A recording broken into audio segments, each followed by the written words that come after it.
बौरा गांव में एक छोटा सा स्कूल है जो कि बहुत साल पुराना है। स्कूल की हालत बहुत खराब है। बच्चों के बैठने वाली बेंच टूटी हुई है और उन पर दीमक लगी हुई है। ब्लैक बोर्ड पर दरारें पड़ी हुई हैं। साथ ही बारिश के मौसम में स्कूल की छत से पानी भी टपकता है। बच्चों, जल्दी से अपना होमवर्क चेक करवा लो। अभी बारिश होने वाली है, नहीं तो तुम्हारी कॉपियाँ भीग जाएंगी। बारिश में कॉपी भीग जाने के डर से सभी स्टूडेंट्स अपना होमवर्क चेक कराने के लिए टीचर के पास जाते हैं। टीचर सभी बच्चों का होमवर्क चेक करती हैं और उन्हें नया होमवर्क देकर घर भेज देती हैं। ठीक है बच्चों, कल सब अपना होमवर्क करके आना और अभी सीधे घर चले जाओ। कोई भी मुझे रास्ते में घूमता हुआ नहीं दिखना चाहिए, क्योंकि बारिश तेज होने वाली है और बारिश में भीग जाओगे तो तबीयत खराब हो जाएगी। ठीक है मैडम, हम सब स्कूल से डायरेक्ट घर चले जाएंगे। सभी स्टूडेंट घर चले जाते हैं और उनके जाने के बाद मैडम भी स्कूल के सभी दरवाजे और खिड़कियां बंद करके ताला लगा देती हैं और अपने घर चली जाती हैं। सबके चले जाने के बाद तेज बारिश होती है और साथ ही आंधी तूफान भी आता है। तेज तूफान के चलते स्कूल टूटकर नीचे गिर जाता है। अगले दिन जब मैडम स्कूल आती हैं तो देखती हैं कि स्कूल पूरी तरह से खत्म हो चुका है। लो, अब यही देखना बाकी रह गया था। जैसे तैसे करके हम लोग इस स्कूल में काम चला रहे थे, अब तो वो भी नहीं रहा। अब बच्चों को कैसे पढ़ाऊंगी? टीचर गांव के मुखिया के पास जाती है और उनको इस बारे में बताती है। मुखिया जी, हमारा स्कूल तूफान की वजह से टूट गया है। हमें स्कूल के लिए नए बिल्डिंग की जरूरत है। क्या आप हमारी कुछ मदद कर सकते हैं? मेरे पास तो इतने पैसे हैं नहीं कि मैं नई बिल्डिंग बनवा सकूं, पर हम लोग सरकार से स्कूल बनवाने के लिए अर्जी दे सकते हैं। आप एक अर्जी लिख दीजिए, मैं उस पर साइन करके गांव प्रधान की मुहर लगाकर कार्यालय में जमा करवा दूंगा। ठीक है?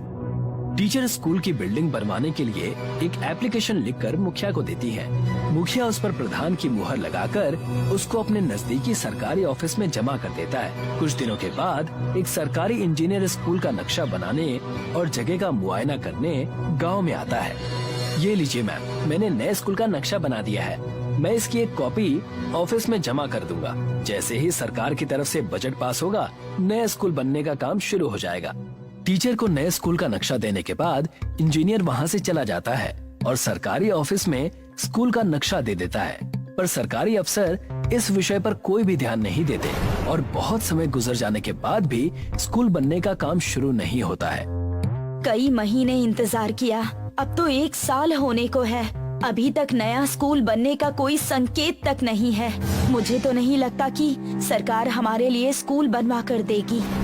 टीचर इस बारे में इंजीनियर से बात करने के लिए उसके ऑफिस जाती है। आइए मैडम, बैठिए, मैं आपके पास ही आने वाला था। सर, वो हमारे स्कूल की बिल्डिंग का काम कब से शुरू होगा? 1 साल बीत चुका है। बच्चों के भविष्य का सवाल है। अब आपको क्या बताऊं मैडम, मैंने तो उसी दिन नक्शा दे दिया था, वो पास भी हो गया था। सरकार की तरफ से जो स्कूल बनाने के लिए बजट आया था, उन पैसों को सरकारी अफसरों ने खा लिया और कागजों में ये दिखा दिया कि स्कूल बन चुका है। अच्छा, तो ये बात है। सरकारी अफसरों से और उम्मीद भी क्या की जा सकती है? इन लोगों ने तो बच्चों के भविष्य को भी नहीं छोड़ा। कम से कम इस स्कूल का पैसा तो छोड़ देते, बेचारे बच्चों का भला हो जाता। मैं माफी चाहता हूँ मैडम, आपके बच्चों का भविष्य खराब हो गया, पर इसमें मेरी कोई गलती नहीं है। मैंने तो अपना काम कर दिया था। नहीं, मैं इतनी आसानी से बच्चों के भविष्य को खराब नहीं होने दूंगी। स्कूल की बिल्डिंग नहीं बनी तो क्या हुआ? मैं पेड़ के नीचे बच्चों को पढ़ाऊंगी, पर मैं उनकी पढ़ाई नहीं रुकने दूंगी। अगले दिन से टीचर सभी को एक बड़े पेड़ के नीचे पढ़ाना शुरू करती है। सभी बच्चे अपने इस तरह की क्लास से बहुत खुश थे, पर तभी अचानक से बारिश शुरू होती है और बच्चे बारिश से बचने के लिए इधर उधर भागने लगते हैं। अरे, कहाँ जा रहे हो? आराम से बच्चों, बारिश में फिसलना मत। कुछ बच्चे पास में पड़े खराब रिक्शा के अंदर बैठ जाते हैं।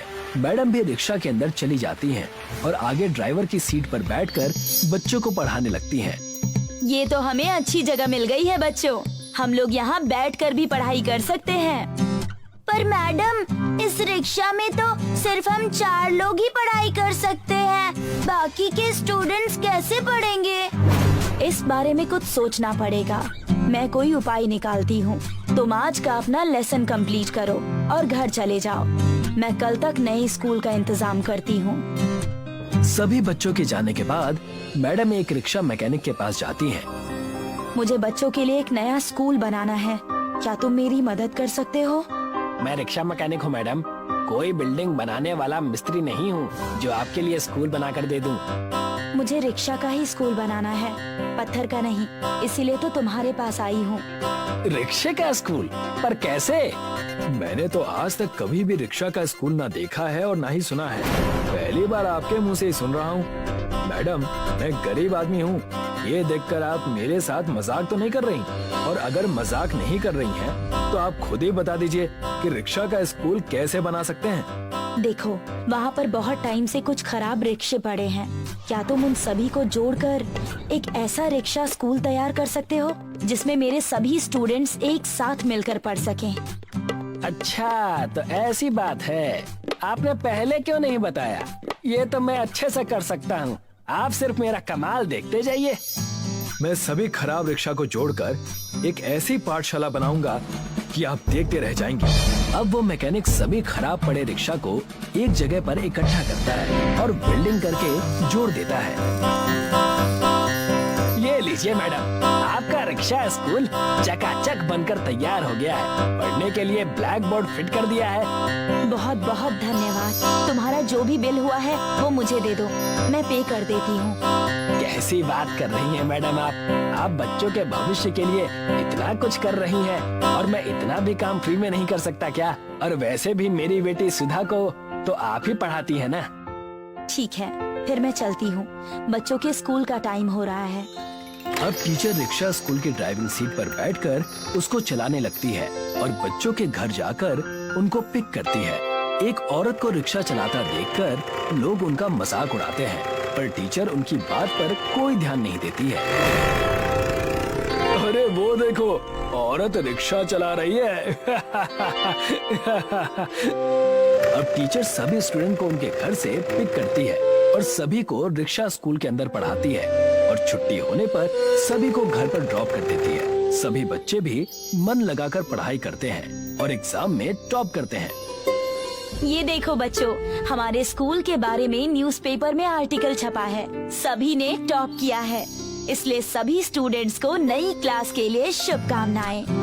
अब ये बात सभी जगह फैल जाती है कि एक टीचर स्कूल ना होने की वजह से रिक्शा में घूम घूम कर बच्चों को पढ़ाती है। सरकार के कानों तक जब ये बात पहुंचती है तो सरकार उन घुसखोर अफसरों को नौकरी से निकाल देती है जिन्होंने स्कूल बिल्डिंग का पैसा खाया था और टीचर को उसके इस नेक काम के लिए अवार्ड से सम्मानित करती है।